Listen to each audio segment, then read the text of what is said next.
शोले, याराना, दोस्ताना, यारी दोस्ती पर आपने कई सारी फिल्में देखी होगी बॉलीवुड में, हॉलीवुड में। और ये फिल्में देखने के बाद आपको ये लगता है हाँ बनी है, अच्छी बनी है, बहुत बढ़िया स्टोरी, दमदार है, एक्टर तगड़े हैं, हीरो ऐसे हैं कि बस मजा आ जाए देखकर। लेकिन ये सब तो फिल्मों में होता है, हकीकत में थोड़ी होता है ना? यही सोचते हैं। और आपने दुनिया भर में भी ये देखा कि कुछ कुछ ऐसे बड़े नाम होते हैं जिनको देखकर बड़ा इंस्पिरेशन मिलता है, कि जैसे कि वॉरेन बफेट और चार्ली मुंगेर इतने अच्छे दोस्त हैं हमारी मार्केट के, लेकिन वो तो एक आध कहीं अमेरिका में हो जाते हैं। ऐसा कोई प्रैक्टिकल लाइफ में, रियल लाइफ में होता थोड़ा ही है। तो आज आपका यही भ्रम हम दूर करने जा रहे हैं। जी हाँ, मैं आपकी मुलाकात करवाने जा रहा हूँ दो ऐसे खास दोस्तों से जो एक दूसरे की जान है, और आज से नहीं 35 साल से एक दूसरे के साथ है। और कहते नहीं कि पार्टनरशिप जितनी लंबी हो उतना ही उसका बड़ा मजा आता है। तो आइए मुलाकात करते हैं। मेरे साथ हैं मोतीलाल ओसवाल फाइनेंशियल सर्विसेज के दो फाउंडर, मोतीलाल ओसवाल सर और रामदेव अग्रवाल सर। सर बहुत बहुत स्वागत है आप दोनों का। आपको, मोतीलाल ओसवाल की पूरी टीम और आपके सारे जितने भी निवेशक हैं, क्लाइंट्स हैं, उन सबको दीपावली की बहुत बहुत शुभकामनाएं सर। आपको भी अनिल जी बहुत बहुत शुभकामनाएं, और सब दर्शकों को हमारी तरफ से दीपावली की बहुत बहुत शुभकामनाएं। तो सर जरा ये बताइए कि ये रामदेव सर के साथ आप दोनों की दोस्ती की शुरुआत कैसी हुई? वो कई कहते थे कि रिलेशनशिप में किसी एक को तो प्रपोज करना पड़ता है ना, तो आपने प्रपोज किया या रामदेव सर ने? मुझे लगता है, मुझे याद नहीं है, लेकिन मुझे लगता है मैंने प्रपोज किया है। हम लोग बैकग्राउंड में हम सेम हॉस्टल में, जहाँ आप भी हॉस्टल रहे हैं जी, लेकिन वहाँ हमारी मुलाकात नहीं होती। अच्छा। हाँ, हमारी मुलाकात हुई है लोखंडवाला में ही रहते थे, मैं भी वहीं रहता था। और इनके पास ऑफकोर्स अपने ब्रदर का घर था, मेरे पास भाड़े का घर था। और मारवाड़ी होके अपने पैसा बचाने के चक्कर में हम शाम को हमेशा अंदर स्टेशन से 4 बंगलों पे बस मिलती थी, और बस से फिर वहाँ से लिफ्ट लेते थे। तो इनके पास बाइक थी, अच्छा। मेरे पास तो कुछ नहीं था, तो मैं लिफ्ट के लिए ऐसे शाम को खड़े रहते थे शाम को। सडनली वहाँ एक दो बार मिल गए तो लिफ्ट दी उन्होंने। फिर पता चला अरे आप भी सी हो, मैं भी सी हूँ। अच्छा। हम दोनों राजस्थान विद्याधिगृह से हैं। वो मार्केट में रिसर्च करते थे, मैं भी मार्केट में थोड़ा बहुत अपना ट्रेडिंग ब्रदर्स के लिए कुछ इन्वेस्टमेंट का काम करता था। तो ये एक लिंक निकला। तो ये कनेक्टिंग पॉइंट वाज दैट इनके पास बाइक थी। और तो सर आप शुरू से मतलब पैसे वाले थे? नहीं, पैसे में क्या था सर बाइक उस जमाने में बड़ी बात होती थी। नहीं, मतलब सीए बन गया था ना भाई। हाँ। तो भाई के घर में रहता था, घर तो मेरा था नहीं, भाई के घर में था। और एक हीरो होंडा का 19,000 का बाइक था, 19,000 था उस समय। अच्छा, मोतीलाल सर ने तो आपकी बाइक देखी आपके अंदर। हाँ। आपने इनमें क्या देखा? नहीं, वही सीए बोल रहा ना। फिर जब बाद में फिर क्या हुआ, वही ट्रेन लेके चर्च गेट आने का। हाँ। डेस्टिनेशन चर्च गेट था। बाजू बाजू बैठ के बात चालू हुई कि तुम करते क्या हो, बात तो करोगे ना। फिर तो मालूम पड़ा कि ये भाई साहब इनके ब्रदर और उसके साथ में मिलके ये चेन्नई और अहमदाबाद से काफी ट्रेडिंग, मतलब वहां से प्रीमियम मार्केट में शेयर खरीद के यहाँ बेचते थे। तो मेरे को बहुत इंटरेस्ट आया। उस समय मैं रिसर्च कर रहा था। अच्छा। इन्वेस्टमेंट में मैं रिसर्च कर रहा था, तो मेरे को सब कुछ ज्ञान था, लेकिन मेरे पास पैसे नहीं थे, तो I was not in the market effectively. तो वो बातचीत में जैसे रिसर्च आइडियाज देने का, उसमें तो रिसर्च उतना था नहीं फॉर्मल, तो कि भाई कौन सा शेयर चलेगा प्रीमियम मार्केट में। तो अच्छा, उससे मतलब एक डिफरेंस आने लगा कि भाई एक तो प्रीमियम मार्केट में करो, स्पॉट और जो T+15 का गैप था वो था, दूसरा किस शेयर में ध्यान दे। तो ऐसे बातचीत चालू होने लगी। इनके भाई से बहुत दोस्ती हो गई। एक्चुअली मेरी दोस्ती उनसे बहुत ज्यादा अच्छी है। अच्छा। जवेरी भाई से, वही तो हमारे मेन है, रियल गॉडफादर इज जवेरी भाई, इनके बड़े भाई जो है। ओके। तो वो वहां पर क्लाइंट थे, वहां से शेयर भेजने का यहाँ पर। अच्छा, बिजनेस मॉडल कैसे बनाओ, मेरे को बिजनेस करने का था। और ये भाई साहब he was looking for a broker for his brother. मैं बोला यार चलो दोनों चारों मिलके ये चालू करते हैं। अच्छा। तो तुम्हारा प्रॉब्लम सॉल्व हो जाएगा और मेरा तो बहुत बड़ा प्रॉब्लम सॉल्व हो जाएगा। क्या बात। हाँ, ऐसे था। तो 1987 में 35 साल पहले शुरुआत हुई, राइट सर? तो उस जमाने में जब आमतौर पर जो शेयर बाजार है उसमें ब्रोकिंग के लिहाज से देखें तो गुजराती लोगों का दबदबा काफी था, नो डाउट। थोड़े बहुत मारवाड़ी ब्रोकर भी होते थे, थोड़े बाकी भाषाओं वाले भी दक्षिण भारत से, लेकिन आमतौर पर स्टॉक मार्केट मतलब गुजरातियों के लिए ये जगह। उसमें एक प्रोफेशनल के तौर पर एज ए चार्टर्ड अकाउंटेंट जगह बनाना, ये मतलब किस तरह से हुआ? क्या मतलब क्या आपको वो जो अर्ली सक्सेस जो आपने मिली उसके क्या मंत्र थे? देखिए, जैसे आपने बताया कि डेफिनेटली गुजराती डोमिनेटेड मार्केट था। इनफैक्ट हमारी लैंग्वेज सर्कुलर भी गुजराती में आते थे। प्राइस ब्रॉडकास्टिंग होती थी एक रेडियो पे, उनका जो इंटरनल नेटवर्क है वो भी गुजराती में प्राइसेज आते थे। तो आई थिंक वहाँ पूरा पूरा बिजनेस फैमिली डोमिनेटेड बिजनेस था ब्रोकरेजेस में, प्रोफेशनल्स बहुत कम थे। और उस टाइम आप देखेंगे कि वहाँ आप ब्रोकर जो बोलता था वही प्राइस होता था। बाजार से आप कुछ भी वहाँ में खरीदा हो कोई मतलब नहीं है, आपको बोल दिया कि मतलब आप 100 रुपये में खरीद लिया है, डजंट मैटर, बिकॉज कोई कॉन्ट्रैक्ट नहीं था, रेगुलेशन नहीं थे, करेक्ट। सेबी वगैरह नहीं था। सो ब्रोकर्स की रेपुटेशन थी लेकिन इतनी अच्छी नहीं थी, वहाँ पर ट्रांसपेरेंसी बहुत कम थी। तो इसके लिए जब हमने स्टार्ट किया तो हमने थोड़ा सा एक ट्रांसपेरेंट वे में स्टार्ट किया कि चलो एटलीस्ट क्या प्राइस में बाजार से खरीदा है, हमारा क्या ब्रोकरेज है, और डेली क्लाइंट्स को इमिडिएटली ऑनलाइन तो उस टाइम था नहीं, लेकिन शाम को इमिडिएटली आके ऑफिस में आके सामने से फ़ोन करके उनको बताते कि आपका ये ट्रांजैक्शन ये प्राइस में हुआ। तो एक थोड़ी सी ट्रांसपेरेंसी और सर्विस ओरिएंटेशन, दो चीज़ें, एंड देन रामदेव का जो एक रिसर्च का जो एक्सपीरियंस था, वो तीनों चीज़ हमको बहुत काम आई बिजनेस धीरे धीरे बढ़ाने में।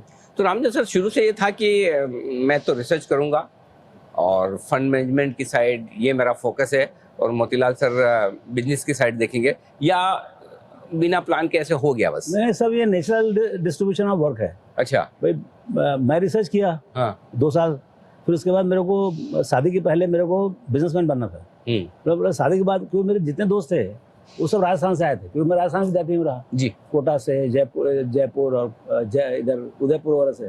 तो वो भाई सबके सब जो टेलको और कहीं कहीं जॉब ले लिए ना, तो फिर वो फंस गए सैलरी के चक्कर में, उनको 2 लाख रुपए चाहिए अब। तो मैं बोला मेरे को चक्कर में पड़ने का नहीं है, मैं बिजनेस अब चालू करूंगा, उसके बाद शादी करूंगा। उस चक्कर में मैं एकदम ठान लिया था कि जिस दिन मतलब शादी के 1 साल पहले 2 साल पहले, और जब तक मेरा सेटलमेंट नहीं हुआ, बराबर बिजनेस चालू नहीं हुआ, मैं शादी नहीं करूंगा कभी। अच्छा। हाँ, so I was very determined, so I was looking for, ऐसा नहीं मोती भर के साथ में एक पॉसिबिलिटी था, there were 2-3 more possibilities which was in parallel, but कोई चार्टर्ड अकाउंटेंट नहीं आया। और यहाँ तो क्लाइंट आ गया, चार्टर्ड अकाउंटेंट आ गया। इसके भाई साहब ने एक बहुत छोटी सी 100 स्क्वायर फीट की ऑफिस खरीदी थी, वो मिल गया, एक टूटा टेलीफोन भी था वहाँ पर। तो मतलब सबको सब भाई, उस जमाने का सारा इंफ्रास्ट्रक्चर मिल गया। अब दूसरा क्या है, सपने लंबे थे कि पैसे कमाने हैं, बस पैसे कमाने हैं और स्टॉक मार्केट में कमाने हैं, बाकी कोई मतलब अच्छा बिना कैपिटल के स्टॉक मार्केट पैसे कैसे कमाओ, you have to be a broker. वहीं पर एक चांस था, उसमें फंड मैनेजमेंट था भी नहीं, था ही नहीं, इंडस्ट्री नहीं था, म्यूचुअल फंड इंडस्ट्री। तो so then we started, and then फिर रिसर्च, ट्रेडिंग। उस समय मतलब ट्रेडिंग तो हम किए नहीं कभी हमने एक बात किया, कभी स्पेकुलेशन नहीं किया, कभी इनकम टैक्स की चोरी नहीं की। ये दो चीज एकदम डे 1 से हम दोनों का एग्रीमेंट था। If by chance the thoughts were different कि भाई इसको सट्टा करने का है या इसको कैश चेक सब करने का है, तो probably it will not work, but we had the full agreement right from beginning. तो भाई देखो, ये मतलब हम पहले साल में 1-1.5 लाख रुपए कमाएंगे, लेकिन 5-10 हजार रुपए हमने टैक्स भरना है बस। भरना एकदम क्लीन, उसमें चक्कर में पड़ने का नहीं। तभी आप इतने सालों तक हाईएस्ट टैक्स पे आप रहे हैं दोनों। अच्छा सर, उस समय ये सोचा था कि ये दोस्ती 35 साल तक तो चलेगी आगे की आगे, देखिए आज 35 साल इसलिए मैं वो बात कर रहा हूँ, उस समय अंदाजा था या चलो करते हैं बस? नहीं, ऐसा कोई अंदाजा नहीं था, मतलब कुछ तो कुछ करना था। तो चलो चालू करते हैं, और आई थिंक एक अच्छा केमिस्ट्री बन गया और एक दूसरे की स्ट्रेंथ पे काम करने लग गए। ये रिसर्च देखते थे, बाकी सब मैं देख लेता था, और बिजनेस भी I think thanks to Harshad Mehta boom, and then the technology आती, बिजनेस बढ़ता गया, और फिर हमको पीछे देखने की जरूरत नहीं रही। क्योंकि आज ये मैं सब आपसे सवाल जो इतने फ्लैशबैक में जाके पूछ रहा हूँ, उसके पीछे कारण भी है कि आमतौर पर मार्केट और बाकी सब बिजनेस वगैरह पे तो मैं आपसे बात करता हूँ, इंटरव्यू कई बार करते हैं, लेकिन ये ऐसा मौका है जब हिंदुस्तान का समय आ रहा है, एंटरप्रेन्योर्स लोग बन रहे हैं, लोग समझना चाहते हैं कि कैसे एक अच्छा बिजनेसमैन बने, कैसे पार्टनरशिप शुरू करें, और शुरू करने के बाद उसको खत्म ना होने दें। तो रामदेव सर जैसा मोतीलाल सर कह रहे हैं कि भाई हम दोनों एक दूसरे की अच्छी क्वालिटीज़ के साथ बढ़ते गए, तो आपके लिए ये 35 साल जो पार्टनरशिप के रहे, सबसे बड़ी क्वालिटी आपको मोतीलाल सर में क्या दिखती है? अरे भाई वही चलाता है पूरा। ये सब लाइट पंखे दिख रहे हैं ना, सब उनके कमाल है, हम सब बातचीत करने में अच्छे हैं बस। अच्छा, और एक लर्निंग सबसे बड़ी जो आपको पिछले 35 साल में सर से मिली हो, कोई ऐसा कि मैं ये चीज़ तो मैं मोतीलाल सर से सीखा हूँ? भाई एग्जीक्यूशन, मतलब बातचीत लंबी बहुत करने का इजी है कि भाई 1000 शब्दों का, जैसे मेरा तो उल्टा सीधा बात होता है ना, जैसे 10 शब्दों का था 2000 में, मैं बोला मोती विल डू 1000, बोलता तू पागल है क्या? But actually we ended up doing 2500। So Moti will से today that, but if he agrees, he will execute much bigger. So, but the real game is in execution. जैसे मैं बोल रहा हूँ ना कि भाई भयंकर अपॉर्चुनिटी, कुछ नहीं देखे हमने तो, अभी तो ट्रेलर नहीं हुआ इंडिया का, पूरा पिक्चर बाकी है. क्या तो बात अब वो पिक्चर जो बाकी है उसमें can you create a Morgan Stanley, can you create a Goldman सैक्स आउट ऑफ इंडिया. ये Correct. हमारा ये है कि भाई the organisation which will outlast us. तो क्या है, Absolutely. हमने फाउंडेशन रखा खाली.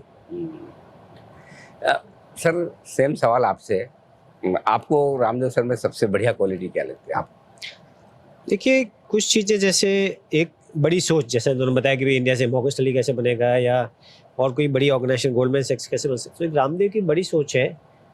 और दूसरा एक जो एथिकल जो है, बहुत क्लीन, एकदम हम लोग बहुत एक दूसरे से बहुत ट्रांसपेरेंट है कि एक दूसरे में अटूट विश्वास, तो वो एक अच्छी केमिस्ट्री बन गई. और तीसरा जो है इम्पोर्टेंट थिंग, वो एक इनका जो हंगर फॉर रीडिंग नॉलेज के लिए कि हाँ. रामदेव का हमेशा रिसर्चर होके हमेशा कुछ ना कुछ बुक्स पढ़ते रहते. मुझे बुक्स पढ़ने का बिल्कुल शौक नहीं था.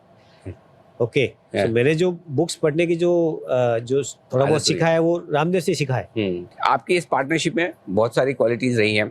एक चीज जो रामदेव सर, वो स्पेसिफिकली मैं आपसे पूछना चाहता हूँ कि हर जगह ऑर्गेनाइजेशन के नाम पर मोतीलाल ओसवाल नाम होता है, टावर भी मोतीलाल ओसवाल टावर है. कभी ऐसा लोग मुझे कई बार बोलते हैं जब रामदेव सर से मिलेंगे तो पूछना. मैंने कहा मैं पूछूंगा तो अकेले नहीं पूछूंगा, जब सर साथ में होंगे तभी पूछूंगा. कभी ऐसा नहीं लगता कि हर जगह मोतीलाल ओसवाल नाम है, रामदेव अग्रवाल तो कहीं है नहीं? ये फील नहीं आती कभी? नहीं, बहुत नाम है रामदेव का. भाई आप कहाँ बर्कशायर हैथवे बोलते हैं, बर्कशायर हैथवे नाम को जानता है क्या इंडिया में? सब वारन बफेट जानते हैं जी. तो नाम में क्या रखा है, कुछ भी लगा दो ना. आप जो करोगे उसके हिसाब से आपका ब्रांड बनेगा. पर्सनल की बात करो. As far as this particular naming is concern, इसमें क्या हुआ 2000 में बताया ना मैं आपको कि you have to be blood relative to become partner. Correct. So that membership which we bought, that had to be in his name because he had that 3 years of experience of doing soda. So there was no choice. It had to be in his name. Okay, so 95 तक तो कोई choice नहीं था. It had to be in his name. 95 में जब corporation हुआ तो मोती मेरे को पूछा कि भाई अभी नाम बदल सकते हैं. We can do whatever. Motilal Oswal Ramdev Agarwal कर सकते हैं या प्रूडेंशियल पोर्टफोलियो एक हमारा ओरिजिनल नाम था वो डाल सकते, कुछ भी कर सकते हो. But this is the point of time, you must do it. मैं बोला भैया ये नाम बहुत बढ़िया चल रहा है, मेरे को कोई इंटरेस्ट नहीं ऊपर तख्ती में मेरा नाम लिखाने का. तो अच्छा ये क्या यूटीआई में यहाँ वहाँ रजिस्ट्रेशन भी था. बोला भाई चलना दो ये नाम, कोई प्रूडेंशियल लिखने से क्या फायदा, उससे मोतीलाल ओसवाल. मेरे को कोई शौक नहीं है कि मेरे नाम से चले. मेरे को मालूम है मैं जो काम करूंगा उसके लिए, यदि मैं गंदे काम करूंगा मोतीलाल ओसवाल के नाम से तो रामदेव जूते पड़ने वाले हैं, और अच्छे काम करूंगा तो मेरे पूछने की जरूरत नहीं. So that I was very clear. ठीक बात है. और ये बड़ी बात है कि ये वाली भावना. अनिल जी, एक बड़ा दिल चाहिए उसके लिए, बहुत बड़ा, क्योंकि ये पूरे वर्ल्ड में आप देखो ईगो के लिए लोग क्या क्या नहीं करते. एब्सोल्युटली. तो और सर जनरली तो यही होता है कि मतलब एक लिमिट के बाद आपने पैसा कमा लिया फिर तो नाम ही चाहिए. तो आजकल ये बहुत सारे लोग ऐसी बातें करते हैं कि भाई रामदेव सर और मोतीलाल सर अलग अलग होने वाले हैं, ये है सब बकवास है. एकदम बकवास. मेरे कहा आप वोकैबुलरी लोगों के पास क्या ना, अभी सोशल मीडिया और सब टाइम बहुत है लोगों के पास. हाँ, फुर्सत है गपशप लगाने की. अच्छा हम भी मिलेंगे तो हमसे ये नहीं पूछेंगे कि कौन सा स्टॉक लूं कौन सा नहीं लूं, लेकिन ये जरूर पूछेंगे. मैंने कहा आज आप साथ में मिले पूछता हूँ. हर 2-3 साल में आती है. हाँ, बाहर आती है कहीं कहीं से. एग्जैक्टली. अच्छा सर, अब तो नेक्स्ट जनरेशन आ रही है आपकी बिजनेस में, तो नेक्स्ट जनरेशन के आने के बाद किस तरह के बदलाव आप देखते हैं आप दोनों की रिलेशनशिप में, कामकाज करने के तरीके में, और वो आप लोगों के साथ मिलके किस तरह से काम करते हैं, उसमें क्या कुछ बदलाव? अभी तक तो कोई बदलाव नहीं दिख रहा है और मुझे लगता नहीं. उसी नेक्स्ट जनरेशन को उनके सबके अपने अपने एस्पिरेशंस है. जैसे दोनों ने अपना अपना फाइनेंशियल मार्केट्स में they wanted to do some startup, तो स्टार्टअप छोटा छोटा चल रहा है दोनों का. और अपनी नेचुरल सिस्टम के हिसाब से, जैसे वैभव है अभी थोड़ा फंड मैनेजमेंट भी कर रहा है, तो उसका नेचुरल है, नेचुरली रामदेव से सीखा है. घर में दिन भर स्टॉक की बातें चलती रहती हैं, तो वो एक अपना स्कीम फंड को मैनेज कर रहा है. और जो मेरा बेटा प्रतीक है वो हमारे एसेट मैनेजमेंट में जो पैसिव फंड्स है वो भी बहुत बड़ा सेगमेंट हो सकता है, तो उसको वो ड्राइव कर रहा है. हम हिंदुस्तान में आपको वेल्थ क्रिएशन गुरु और हिंदुस्तान का वॉरेन बफेट मानते हैं, तो आपको उस लिहाज से क्या कितने मौके आपको अगले 10, 15, 25 साल में दिखते हैं?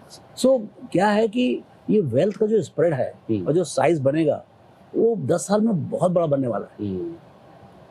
एंड कई चीजें हम नहीं बोल सकते क्या होगा, अब रशिया का क्या होगा, ऑयल का क्या होगा, यदि बाई चांस ऑयल कोलैप्स हो गया और stage at 70-80% and Indian software export keeps growing at 15%, मतलब आपके पास नेक्स्ट जब रिसेशन आएगा तो $1 ट्रिलियन, $2 ट्रिलियन रहेगा, वो हिला नहीं सकता रुपये को। अब रुपये में स्ट्रेंथ आएगा यहाँ से, ये क्राइसिस निकलेगा, इसके बाद जो मौका आएगा इसमें रुपये में बहुत स्ट्रांग हो जाएगा। तो 10 साल में मेरे को लगता है रुपये विल बिकम कन्वर्टेबल। कितना कन्वर्टेबल हो जाएगा, कन्वर्टेबल है। हाँ, फिर आपको कोई टेंशन नहीं कहाँ जा रहे हो, क्या कर रहे हो, कौन किसको दे रहा है, करेक्ट। इतने फॉरेक्स आएंगे तो बहुत कुछ बदलेगा, बहुत कुछ बदलेगा इन पॉजिटिव वे। एब्सोल्युटली। मैंने सर आप दोनों के लिए थोड़े रैपिड फायर क्वेश्चन रखे हैं, है ना, कि मतलब एक सवाल जैसे कि मार्केट आप दोनों में से कौन अच्छा प्रेडिक्ट करता है, तो वो बड़ा बड़ा आसान सा जवाब होगा, लेकिन मैंने उसको थोड़ा ट्वीक कर दिया है। रामदेव सर मार्केट ज़्यादा अच्छे से प्रेडिक्ट करते हैं या आप बिजनेस के बारे में ज़्यादा अच्छे से प्रेडिक्ट करते हैं? क्योंकि उनका काम बिजनेस के बारे में अंदाज लगाना है, आपका काम मार्केट के बारे में अंदाज लगाना है। दोनों अनप्रेडिक्टेबल है एक्चुअली, बट मार्केट प्रेडिक्ट करना डिफिकल्ट है, बिजनेस प्रेडिक्ट करना फिर भी इजी है। सर आप एग्री करते हैं? हाँ क्लियरली भाई, लेकिन क्या है जो लॉन्ग टर्म जो है ना, see the conflict is between long term and short term. Long term में सब कुछ रिकनसाइल्ड है, करेक्ट, कंप्लीटली रिकनसाइल्ड है, fully allocated, fully in equities, 10 से 15% आपको मिलेगा, और बहुत तीरंदाज है तो 20% मिलेगा। लेकिन बिजनेसेस आर मच मोर, आप जो एक्शन लेते हो उसके बाद, business is dependent on leadership. अच्छा सर, ये दोनों को आपको जॉइंटली जवाब देना है इसका, कि आपके पास एक टीम है जो फंड मैनेजमेंट और रिसर्च से जुड़ी हुई है, आपके पास बिजनेस से जुड़ी हुई टीम है, आप दोनों में से बेटर मैन मैनेजर कौन है, मतलब जो ह्यूमन रिसोर्सेज को मैनेज करने वाला, दोनों में से आपको क्या लगता है? मैं अपने आप को रेट करूंगा। CHRO मतलब चीफ HR जो है, ही रिपोर्ट्स इनटू हिम। अच्छा, मेरे को कोई आदमी रिपोर्टिंग करता है एक्सेप्ट फॉर माय सेक्रेटरी, तो आप समझ लो आप कितना कैपेबिलिटी है मेरे में। पार्टनरशिप है इतनी पुरानी है, 35 साल में, तो कई बार मनभेद भी होते होंगे दोनों में। अगर किसी बात को लेकर राय एक नहीं है तो फाइनल बात किसकी रहती है, आपकी रहती है मोतीलाल सर? कि मेरिटोक्रेसी, अगर जैसे HR का मैटर होगा, मान लो हमको हाँ। जैसे हमने अभी इंटरव्यू किया अभी CHRO के लिए, हाँ। मुझे कोई अच्छा कैंडिडेट पसंद आया, इनको कोई अच्छा पसंद आया, फिर आपस में डिस्कस करते हैं, उसके बाद तो देन आई थिंक अगर मेरा एरिया तो मैं डिसाइड करूंगा, अच्छा, उनका एरिया तो वो और उनका decide एरिया करेगा। तो वो डिसाइड करेंगे। अच्छा, बहुत ये clear क्लियर है, ओके। मतलब एक दूसरे को एडवाइस डेफिनेटली देंगे, बट अल्टीमेटली अच्छा, अच्छी लाइफस्टाइल जीना आप दोनों में से कौन ज्यादा पसंद करता है? मतलब एकदम लेविश, थोड़ा यार मजे से जीना चाहिए। नहीं वो आपके बता रहे हैं, आप उनका बता रहे हैं। नहीं बराबर ही है। I mean you can look at the कुछ नहीं, we are all useless fellows, we don't live up to that। Ramdev के पास मतलब ये ब्रांड ज्यादा यूज करता है, मैं थोड़ा कंजूसी कर लेता हूँ। अच्छा। समझे ना, वो अच्छे कपड़े पहनेंगे महंगे वाले, मैं थोड़ा सा अपने मारवाड़ीपना अभी भी है अपने पास। खाने पीने के ज्यादा शौकीन कौन है आप दोनों? रामदेव। आप पक्का? I love eating। ओके, आपकी फेवरेट जगह छुट्टियां मनाने के लिए? छुट्टी मनाने के लिए मतलब एनी न्यू डेस्टिनेशन, नई जगह चाहिए। हाँ नई जगह चाहिए, अच्छा, वहीं जाके फायदा नहीं, मतलब कोई नया बोल दो, नई कंट्री बोल दो, नई जगह बोल दो, इवन इन इंडिया नई जगह, जैसे मैं विशाखापट्टनम में गया तो बोलो 2 दिन विशाखापट्टनम गया, अच्छा, it's lot of fun. Sir आपके लिए? देखिए मुझे नेचुरल ब्यूटी बहुत पसंद है, तो स्विट्जरलैंड है, मालदीव्स है, दो काइंड ऑफ प्लेसेस, एकदम एकांत होना चाहिए, शांति से, जहाँ आराम से रिलैक्स कर सकते हैं अपने आप ओके, ऐसी कोई बात आप दोनों के बारे में जो मैंने नहीं पूछी हो?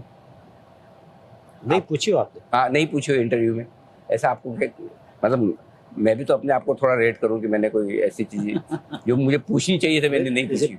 पर्सनल हॉबीज है। हाँ हाँ बिल्कुल। तो आपको क्या पसंद है? मेरी अभी पढ़ने की बहुत आदत है, मैं 2-3 घंटे हर दिन पढ़ता हूँ मैं, अच्छा, वही एक हॉबी बन गई है। और वॉक और योगा वॉक और योगा डेली बेसिस पे रेगुलर। आपका सर? मैं वॉक तो करते हूँ, हाँ। 30-40 साल हो गए, वी हैव द गैंग। हाँ। सो वो है। दूसरा ये है कि भाई हम ब्रेकफास्ट टूरिज्म करते हैं, बाहर जाते हैं मॉर्निंग इवनिंग, 5-6 दोस्त हैदराबाद चले गए, दिल्ली चले गए, जयपुर चले गए, इस टाइप का। बट मॉर्निंग में जाने का, इवनिंग में वापस आने का। अच्छा, हाँ, नो बैग्स नथिंग। अच्छा, सो इस टाइप का मतलब कुछ ना कुछ नया कुछ करते रहो। Yeah I am trying to learn golf now.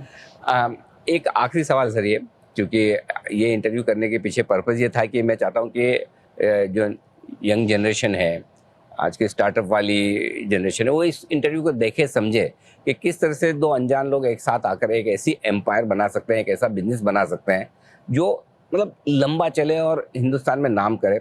Naturally जो ब्रांडिंग पूरी मोतीलाल ओसवाल ग्रुप की आपने बनाई है, अमेजिंग है। क्या मैसेज आप देंगे यंगस्टर्स को? आई थिंक रिलेशनशिप पावर बहुत स्ट्रांग है हमारे बीच में, पार्टनरशिप में या हमारे कस्टमर्स के बीच में. So I think human beings are, I think we are more emotional. So power of relationship बहुत इंपॉर्टेंट है लाइफ में और बिजनेस में कहीं भी. और दूसरा है पावर ऑफ नॉलेज. दो चीज़ें उनको ध्यान में रखनी चाहिए उनकी लाइफ के लिए, कैरियर के लिए, एस्पिरेशंस के लिए. Power of relationship, power of knowledge, क्या बात. तो सर मेरे को लगता है जब दो तीन चार बंदे साथ में आए तो कम्युनिटी ऑफ गोल होना चाहिए कि भाई पैसे कमाने हैं. पहले तो ऐसे ही था, अभी मोरलेस वैसे ही है. सो कम्युनिटी ऑफ गोल होना चाहिए and then community of the value system. Otherwise खटखट हो जाएगा. अच्छा. पैसे का कम्युनिटी तो सब जगह मिल जाएगा, लेकिन value system you may not share. अच्छा, वैल्यू सिस्टम में क्या होता है, जब भी थोड़ा सा भी कोई डिफरेंस ऑफ ओपिनियन होता है, वैल्यू सिस्टम कॉमन होने से it is very easy to resolve. Third, I would say forbearance for each other. एक दूसरे को झेलने की हिम्मत होनी चाहिए. दोस्ती एक तरफ है, मतलब लाइक दोस्ती, बट भाई देखो बहुत टफ सीन्स आते हैं. आप बिजनेस पर्टिकुलरली फर्स्ट 10 years 10 साल के बाद तो इतना पैसा आता है ना कंपाउंडिंग, और उसके बाद कंपाउंडिंग. अब तो कोई टेंशन ही नहीं है. अब तो पहले तो आप लाख 50,000 करोड़ 2 करोड़ वाली बात है, अब तो सैकड़ों करोड़ हजारों करोड़ बात. अब क्या है, इंडिविजुअलिटी को मतलब ही नहीं. Absolutely. But managing that 10 years first is extremely important. Absolutely. और सर आप ये कह रहे हैं वो अलग बात है, बट ज़्यादा तकलीफें भाइयों में, दोस्तों में तभी हमने ज़्यादा देखी जब पैसे ज़्यादा हो गए. लेकिन आपकी ये 35 साल की जय और वीरू वाली जो शोले की जोड़ी एकदम जमी हुई है. हम उम्मीद करते हैं हमेशा ऐसी सुपर डुपर हिट रहे, और जब आपकी ये दोस्ती 70 साल की हो जाए तब भी मुझे मौका मिले आपके साथ एक इंटरव्यू करने का. ये मेरी आपसे शुभकामनाएं भी हैं, ख्वाहिश भी है.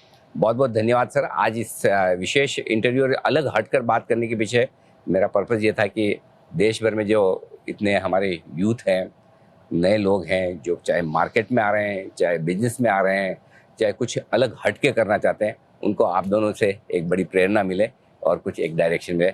बहुत बहुत धन्यवाद सर. एक बार फिर से आपको दिवाली की बहुत बहुत शुभकामनाएं. Very good. Thank you so much. Thank you. तो आज के इस खास शो में इतना ही. बने रहिए हमारे साथ. नमस्कार.